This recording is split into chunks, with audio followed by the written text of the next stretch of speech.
brought to you fresh. We present to you local and international newspaper headlines for the day with in-depth analysis from seasoned professionals. Start your day the right way on 99.3 Nigeria Info. Nigeria Info.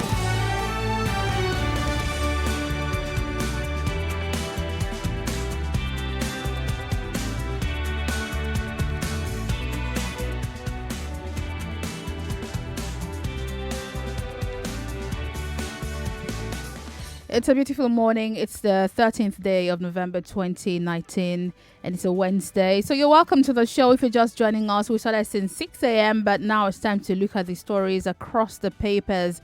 Today we'll be looking at all the dailies that we have on the table, and we're streaming live on Facebook, also on YouTube. You can watch us there right now. You can also listen to us anywhere in the world from our website, nigeriainfo.fm. If you're watching us on Facebook or YouTube, you can leave us your comments on these headlines. You can also leave us your thoughts on WhatsApp 08095975805. If you'd like to tweet at us, we're at Nigeria Info FM. I am Wemimo Adewuni. Welcome to the show. I'm Sheriff Quadry. Rotimi Sankore joins us on the program this morning. Rotimi, good morning to you. Morning. This morning we've got the Nation on the table. Daily Sun is also here. Daily Independent is right here on the table. We've got the Guardian. We've got Daily Trust, the Vanguard newspaper, as well as the Punch newspaper.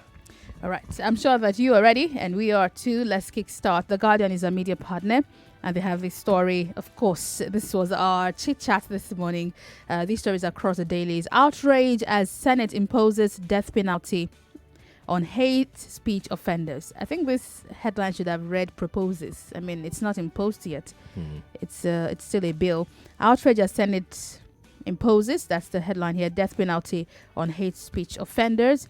This story is also in other papers today. It's on the Punch newspaper. NBA sans articles say hate speech bill draconian. Bill unjustifiable. Lawyers Association tells Senate. APC government eroding gains of democracy, says San on the front page of the Punch. Daily Sun with a banner here. Senate proposes death sentence for hate speech. Riders also considers life sentence, 10 million naira fine. Opposition lawmakers, lawyers, editors, activists kick. That's from the Daily Sun newspaper. A lot of people kicking. Daily Independence newspaper. Outrage as Senate considers death penalty for hate speech. Plenty riders here. Bill ill-intentioned to suppress criticisms, Ozekome. There are more serious issues to legislate on, says Ubani. It's anti-people bill, which would not end well. ADP. Hate bill necessary to tame social media, says Sagi. National Assembly mulls passage of 2020 budget, November 28th. Daily Independent. From the Nation newspaper, another banner here. Dust over death penalty proposal for hate speech. Riders, bill passes first reading. PDP article caution against social media regulation bill. Let me try to summarize this bill for you. It's pretty long, but it's tagged the National Commission for the Prohibition of Hate Speech bill, which was sponsored by the Deputy Chief Whip of the Senate, Abdullahi Aliyu Sabi from APC Niger State. The Senate reintroduced this bill, which it abandoned under pressure last year, through which it sought to impose a death penalty on, quote, any person found guilty of any form of hate speech that results in the death of another person. Well, the bill stipulates that any person who commits an offense under this section shall be liable to life imprisonment, and where the act causes any loss of life, the person shall be punished with death by hanging. On offenses like harassment on the basis of ethnicity, racial contempt, the bill proposes not less than 5-year jail term or a fine of not less than 10 million or both. A person who uses, publishes, presents, produces, plays, provides, distributes, and or directs the performance of any material, written and or visual, which is threatening, abusive, or insulting, or involves the use of threatening, abusive, or insulting words or behavior, commits an offense if such a person intends thereby to stir up ethnic hatred, and having regard to all the circumstances, ethnic hatred is likely to be stirred up, if it's likely to be stirred up against any person or persons from such an ethnic group in Nigeria. This is just a summary. There's more and more and more. Rotimi. The bill does deserve a full program discussion. Right, and it's coming up, certainly. On its own. But there are so many things wrong here. I mean, some are just comical, some are just silly, some are just unenlightened. But overall, you can see that there is a lot of vicious intent behind this bill. I mean, the way to unravel this kind of things is to ask two big questions. One is, why is a hate speech bill being proposed at this time? Why is there a proposal for death penalty included in it?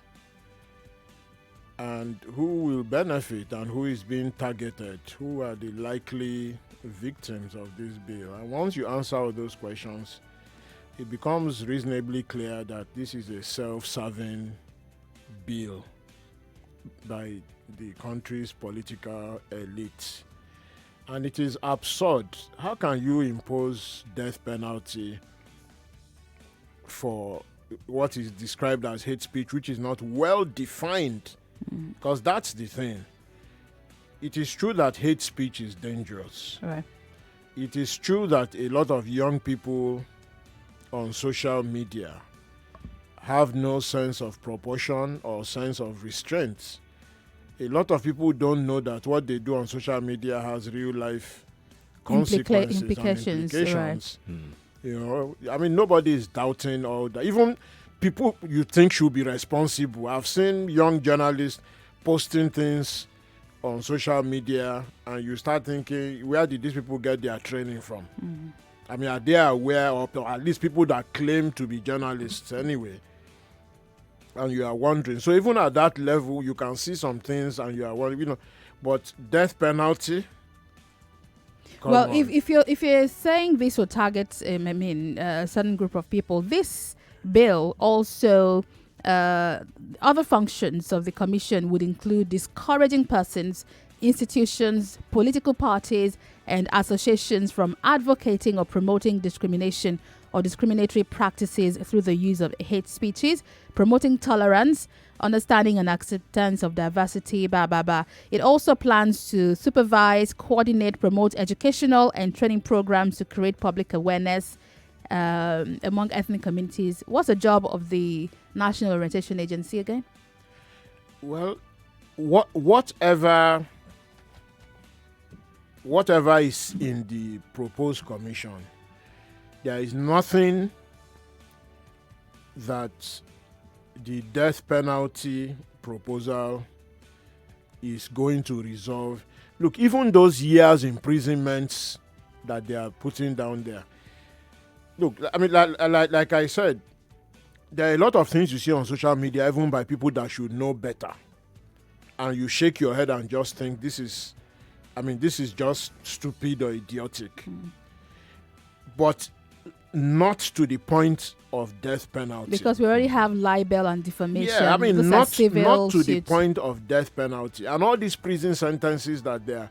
So what social media does for the political elites, why they are afraid of it, is that it amplifies criticism of the political elite. You know, and the ruling party itself, from the point of enlightened self-interest, is not being strategic. They are missing a big point. The demographics of the country, the age groups, mean that a lot of people in the country belong to the generation that are described as born digital. So, and many of them don't have a proper filter mechanism. So they think online. You can see people thinking openly what they eat, you know, who they are having relations with, where they went, where they, you know. This is the way they've grown up, which some of it is not appropriate. But death penalty, what is going to happen essentially is that entire demography or demographic group will be mobilized against the ruling party, because what are you going to do?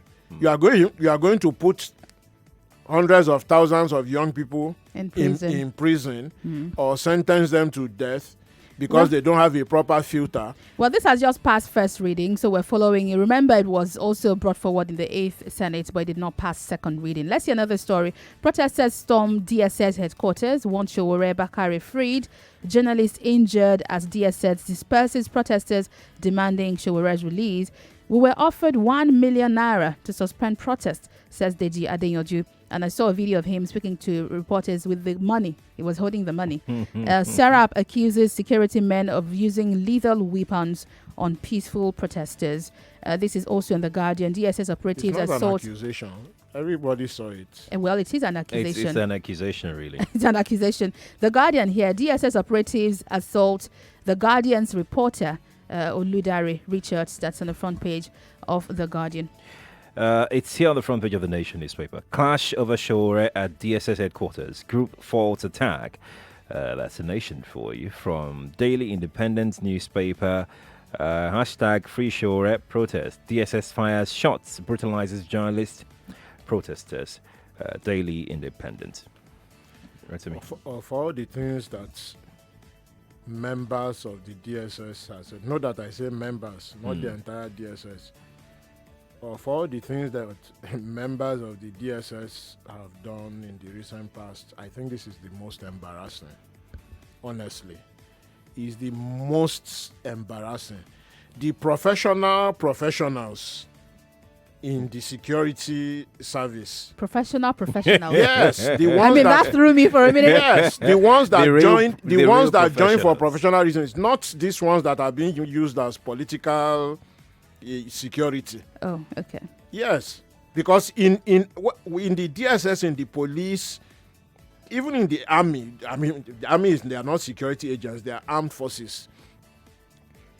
But even there, the professional soldiers, Air Force, and Navy that joined armed forces for the proper role that armed forces will set up. Just as those ones will be shaking their head, wondering why they've been reduced to checking for ID card, the professional security people that joined for the reason that it was set up to secure the country from criminal elements, from terrorists, and those ones will be at the window looking down, shaking their head, and wondering why live ammunition is being used against protesters that are sitting down. Right. They were sitting down. Peaceful protests. It was a peaceful protest. How did live ammunition come into it? How did tear gas come into it? Even riot all police. They had were banners. Even riot police cannot use or should not use live ammunition and tear gas against protesters that are sitting down peacefully. Talk less of a professional security service. It is embarrassing. It is. And, I've seen some informed comments saying it's for reasons like this that some people don't want a proper handover to the vice president when the president is out of the country. Because the last time... We can't forget the last time. Yeah, the right? last time he was acting president. We can't forget the last time. I saw similar comments in that direction. The last time he was acting president and some elements in the DSS decided to go shook them out. Yes, decided to go and barricade the National Assembly. He showed them the door. Right. And said, "Excuse me, this is not why you were set up." Look, this is the worst thing that can happen to the DSS. And I'm sure there is going to be an internal inquiry. Because once your citizens start to see you as some kind of Gestapo, agency, you are there to, protect some people, you don't obey the law, there has been court order, you disregard it, then this kind of nursery school fibs. Nobody came to collect the person. Nobody came to, collect. And then people then turn up and say, "Okay, we are here for him now." You say nobody You turned want physical turn up? Okay, we have turned up to get him now. Then you start shooting. No, I mean honestly, the professionals there, many of them will be shaking their head and just thinking, how was DSS reduced to this kind of behavior? Right. Is unfortunate. Let's move it up a bit. Elections are around the corner. It's not the general election. It's election happening in Kogi and Bayelsa State, and a lot is happening, warming up towards election. Kogi and Bayelsa polls.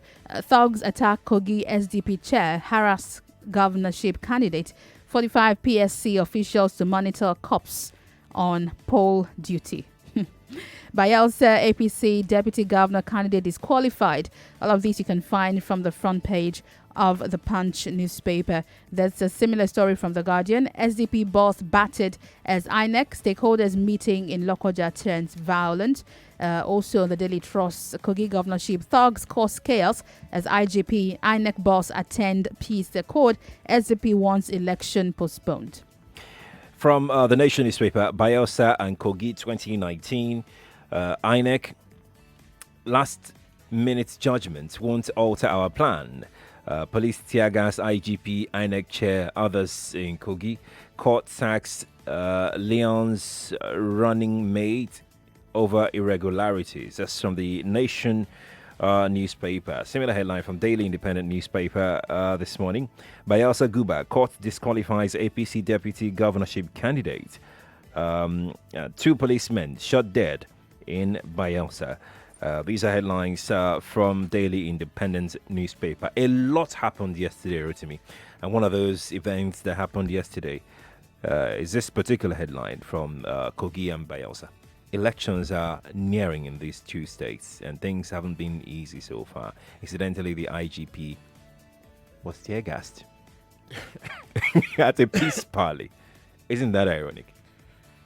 Sadly, Nigerian politics is at the level where the struggle for power by the political elite has no bounds, because this high stakes struggle for resources. You hardly see any politicians going into excuse me. Sorry. You hardly see any politicians now. Okay. I'll let you get that together while we also run through this story happening. Before we leave this particular headline, very quickly, the SDP governorship candidate in Kogi was actually allegedly prevented from entering that peace parley yesterday.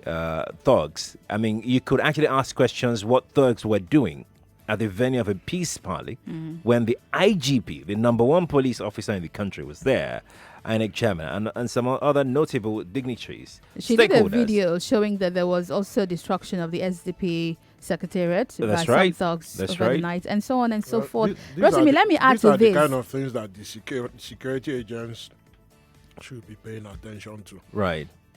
Not tear gassing and shooting live ammunition for peaceful protesters, or people you said did not turn up and then they turned up to have somebody, to receive somebody that has been granted bail. Look, the idea that politicians go into politics for public service is fast disappearing. It's supposed to be a peace parley, not even the election proper. A peace parley. Right. Just to sign a pact. There is, just look at the contradiction. I would have loved to see headlines that describe the thing properly. Violence at peace parley.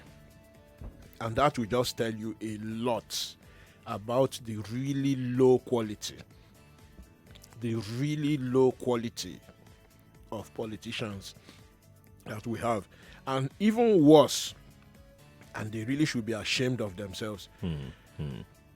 We always complain that women are not allowed to fulfill their political aspirations because of things like violence. Never mind that patriarchy has orchestrated to keep women out because the boys club wants to protect his interest. The SDP has a governorship candidate that is a woman. She turns up at a peace party and then she's attacked. According to her, security men stood by watching. It's shameful. It's shameful. Why didn't the security people protect her? Is that not what they are there for? I mean, they are supposed to be there to protect everybody. There is no denying that security men were there. Yes. Because the IGP was there. I mean, there's no denying that. So is it because they recognize that the people attacking her belong to a political party that can act with impunity? Honestly, it is shameful to the point where all the security men that were there should be investigated. Right. This kind of thing cannot be allowed to pass. Right, let's mention quickly some other headlines because we're running out of time now. I'm going to merge these two together. Senate wants textile imports banned for 5 years. Another one, reps ask customs to lift ban on fuel supply to stations at land borders. Remember, this story was up just days ago. Now they're asking customs to lift that ban while the Senate is asking for textile imports to be banned for the next 5 years. I can't fathom why on earth that fuel thing even came up in the first instance, because as we discussed here when we talked about it the first time, it means that everybody living within a certain radius of the border has essentially been deprived cut off, right, of their rights to economic development and all the things that comes with fuel. In a country with no light, you can't run gen. Whether in your personal, for personal reasons or for business reasons. The work of customs is to make sure that these kind of things don't happen. If customs has failed, they should look into the reasons why customs has failed. Right. What stops them from extending that radius tomorrow to 50 kilometers From 20. or 100 kilometers? And still claim under the pretense of they're trying to stop smuggling. As at Monday... And people who don't understand will keep saying that you need to close the border. Why do you need to close the border for everything to work? Well, for textiles, they're asking that's how we can revive the textile industry. If we ban the import for 5 years, the industry will grow. A final one on our way out. Edo APC crisis deepens as faction suspends Oshomole. This story came in late last night. The national chairman has been suspended at the state level. This one is a Edo State comedy. It's really very interesting. This one is a Edo State comedy.